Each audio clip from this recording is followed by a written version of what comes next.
All right. Well, Mark, good day to you. Thanks for joining us. And this will be fun to get to know a bit about you and your organization. So tell us a little bit about yourself, your company, who you are, what you do, and maybe how long you've been in business. Yeah, well, pleasure to chat with you this morning, Linda, and thank you for the invitation. My name is Mark Wong, and I am with Tippl, which is a mobile app. We started about a little bit over a year ago. We started doing COVID because we wanted to find ways to help businesses strive again, especially since we know a lot of them got really impacted during COVID. Awesome. I'm waiting for something to print off here, so I'm sorry for that disruption. We're going to give you a chance to try that again. Okay, let's start again, because I want to make sure that we're also getting you set up and that you, when you're speaking, instead of the gallery, that actually the speaker is on full screen. There we go. Okay. All right, so tell us a bit about your business. Oh yeah, no problem. So our business is called Tippl. We are a mobile app started here in Omaha, Nebraska. We started during COVID about a year and a half ago.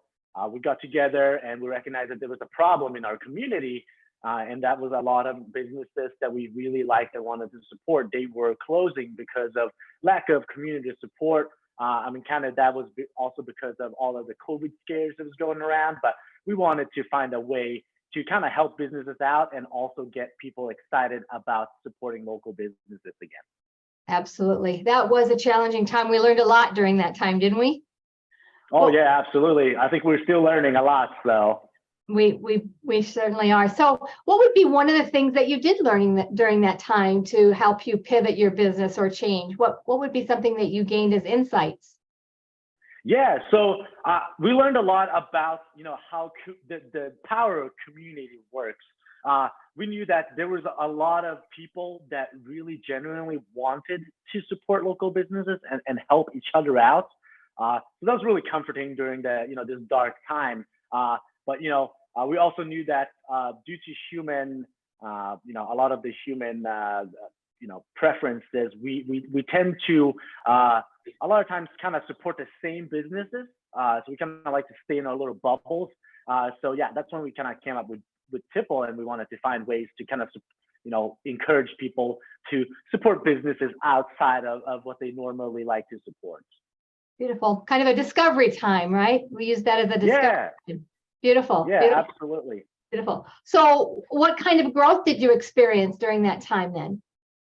At the beginning there was a little bit of a growth, problem, because a lot of people were still kind of, a little skittish about going out again and things like that. But, the more we got in front of people and just kind of, again, reiterated the sense of community, I think a lot of people were buying into the idea of wanting to support local.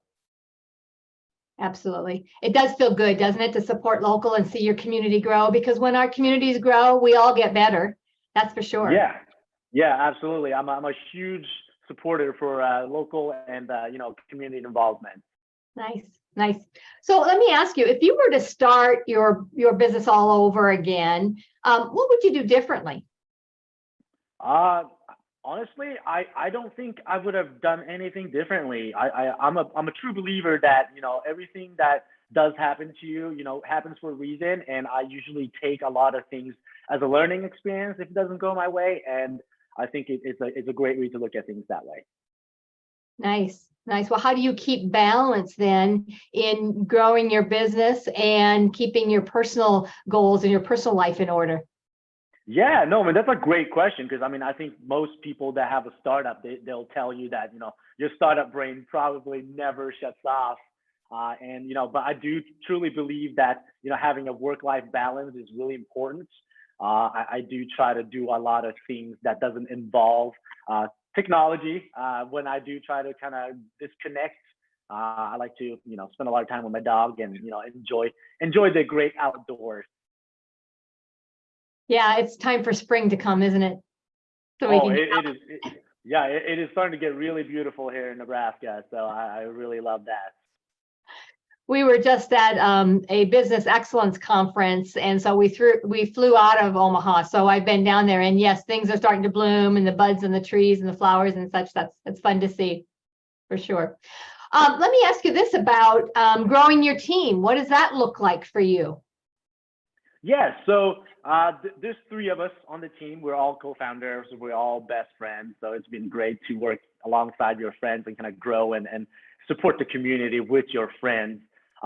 We are currently looking to scale, so we are looking to add people to our team. But prior to this moment, we have not looked to grow our team whatsoever. Okay. Well, what are you looking for as you're growing your team? What would be important characteristics or qualities that someone would need to have?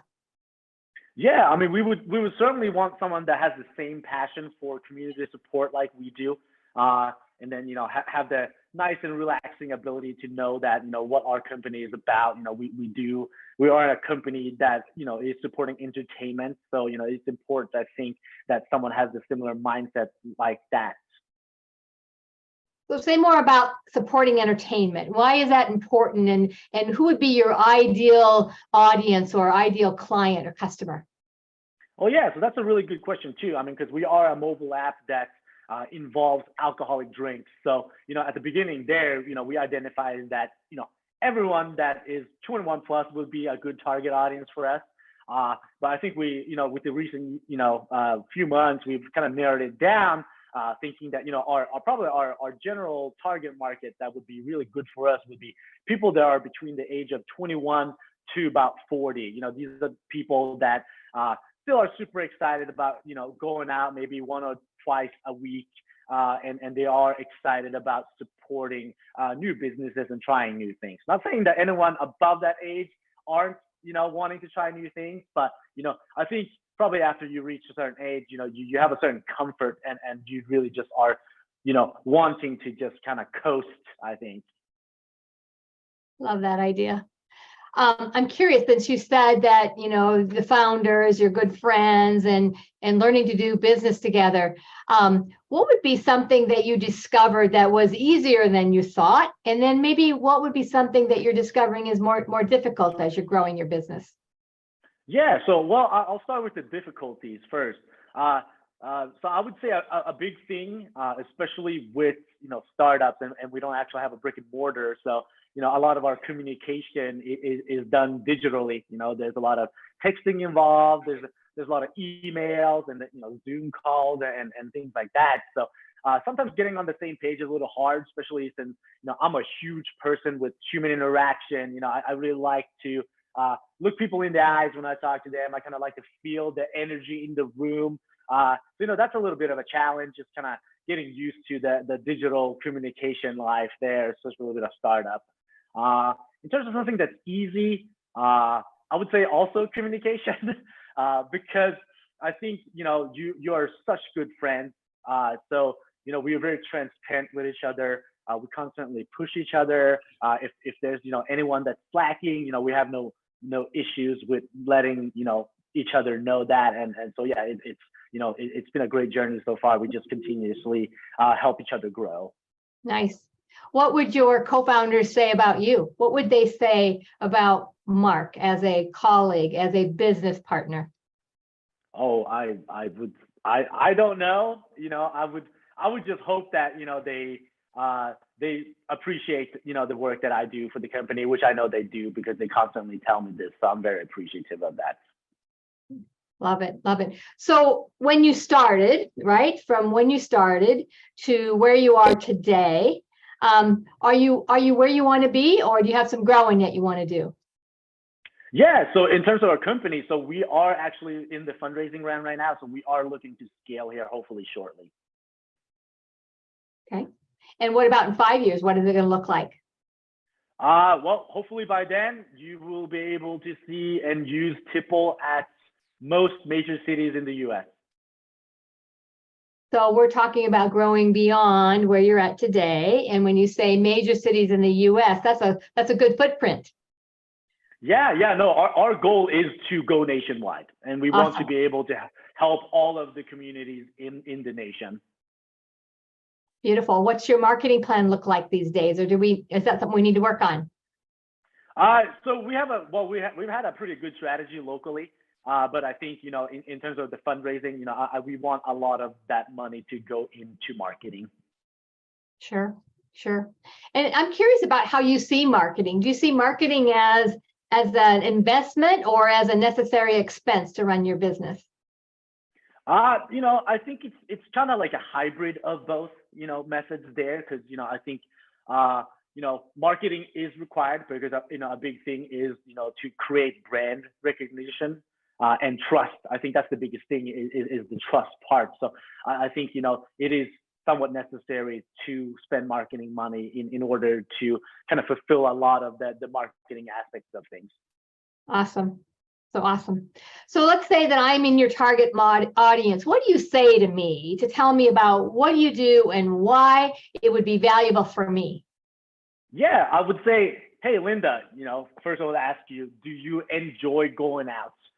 And then, if the answer is yes, then I would say, how much do you think you go out? And then, if it's more than even honestly, with our model and our app, if you just go out even once a month and you use our app, the first time you use the app, it already pays for itself. Awesome. So essentially it's, if you enjoy to save money, our app is perfect for you. Awesome. So I can have a good time, I can save money, and tell me how safe it is. Oh yeah, so I would say it's super safe in terms of data. We don't sell you data, and then all of the financial transactions actually is taken care of through the Apple App Store or the Google Play Store. So we don't keep any of your financial information there. So I think in terms of technology wise, it's very safe. And then the rest of in terms of maybe personal safety, I mean, again, then that's probably up to the establishment that you're visiting, which we're hopefully partnering with very good businesses. Beautiful. So you partner with the establishments and you help create an experience for me and make it easy on my cell with a downloaded app. That's the process? Yeah, absolutely. Because a big thing too. So I mean, I don't know how it is where you are, but in Omaha, Nebraska, there's over 180 bars and restaurants. So I think it's sometimes can be really overwhelming on to deciding where to support. And our app is geolocation based. So each time you turn on the app, it will actually show you the closest partners that we have to your current location. So I think it's a nicer way for you to kind of help you decide on where you would like to go. Brilliant. Brilliant. So you're doing marketing for them as well. Yeah, absolutely. Yeah, that's kind of the point of our app is it is a marketing app for businesses that we are trying to get the consumer directly into their doors. Beautiful, beautiful. So question for you, exciting, there's a need, obviously. You talked about your target audience a bit. If you were to sit down with your co-founders and put a plan in motion today, would that be a growth plan for how many years out? What do you see for the future? Yeah, so well, we really want to make sure that we stay grounded with our goals. So I think setting short-term goals are important. And what we usually do is at the beginning of the year we set good goals for us, what we want to achieve by the end of the year. Nice. And how do you measure that? How do you measure success? What does it look like for you? Oh yeah, so I would say with our app, I mean it's probably fairly easy to measure the goals that we want to reach, because all we have is amount of businesses and then also amount of users. And I think as long as we reach our goal and we constantly grow, and I think that's probably a good way to measure whether we succeed or not. Nice, nice. If somebody were to say to themselves, I'm kind of interested in going into business for myself and starting up something new, what would you say to them? I would say, a lot of times it just starts with having an idea. But I think a lot of people have ideas. But the important thing is to kind of go through with the idea. You just got to pursue it. And I think also surrounding yourself with people that have maybe been in those shoes before is also important. Seeking out potential mentors is important. I would say, we're lucky here in Omaha. We have a pretty good and supportive ecosystem. So I would also say, maybe go to some events for startup founders or, entrepreneurs, and then kind of surround yourself with people that have this similar interest and goals in their minds. Nice. What advice would you give somebody around the financial management or the financial mastery of running a business? Yeah, so I'm not going to pretend I'm a financial expert because that is not my expertise.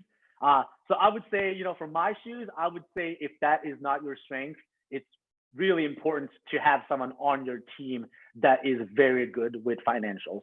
Mm-hmm. Mm-hmm. Mm-hmm. I'm just curious about in a startup, what have been some surprises for you, or maybe some misconceptions that you had when you were beginning this process? Yeah, so I think this might be applicable to most startup founders, but I think a lot of us are, extremely passionate about our projects and our startups. I mean, it's our little baby. So I think a lot of us have a lot of passion and high hopes for the business. And I think at the beginning there, I think you can, if you're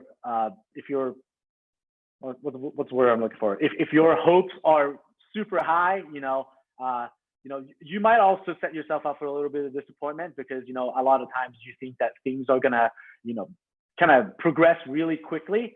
But the important thing is to not be discouraged when things aren't moving as quickly as you have anticipated at the beginning, and you just have to adjust and make new goals. Nice. Do you think you're dreaming big enough these days, Mark? Oh, I dream plenty. So I think, I don't think there are any dreams that are too big. Love it. Love it. Love it.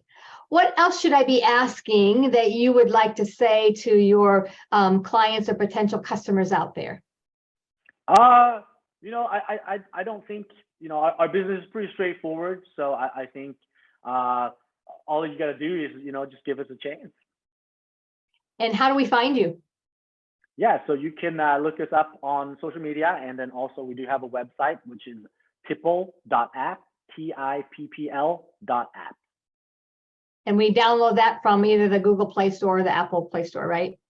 Yep, that's correct. Beautiful, beautiful. This is exciting. And tell me again how long you've been in business? Yeah, so our app has been in the market since the beginning of about 2022. So you're getting a good year behind you. And is there a season or seasons that you've noticed that people would use your app more than others? Oh yeah, absolutely. I think just in general, I mean, because in Nebraska there is, we do have all 4 seasons, and I would say that people use our app the most during the spring, summer, and fall season. So the general season where people are excited and they want to go out, because yeah, it gets pretty cold there in Nebraska. So when it's with 0 degrees and with a negative 20 wind chill, people are not super excited about going out, even if there's a free drink involved. Love it. Who do you think could be some potential business partners for you, or organizations that you could strategically align with? Have you thought through that? Yeah, so I mean, we always want to get more partners in terms of to add to our app. So any place that is a restaurant, bar, or honestly any venue that serves alcohol, we would love to partner with them, and we would love to help them get more customers. And then I think good organizations would be networking groups, so people that are big on meeting up, having a casual drink together, any type of other meetup groups, hobby groups that likes to meet up again, real estate groups, again, same idea. There is people that enjoy a casual drink while having good company. I think those are great organizations to partner up with. Love it. Love it. And even just the idea of having a social hour, right? In connecting with people socially and after meetings or after events and such. Yeah, absolutely. And then even companies, larger companies that have they have a bunch of ERPs where ERGs, ERGs where they might meet up after work for for development and things like that, or even just any coworkers that wants to, have a relaxing drink after work. Right. Employee resource groups are really starting to take off where people are finding some common interests, aren't they? That's awesome. Yeah, I think so. Beautiful. All right. Well, unless there's anything else you would like me to ask, because they'll take this and they'll edit it and get you some nice material from it. Is there anything else that you'd like to say with some closing comments? No, I think we covered a lot, and I truly appreciate you taking the time to interview me today and hear about our business. That's we're really grateful for that.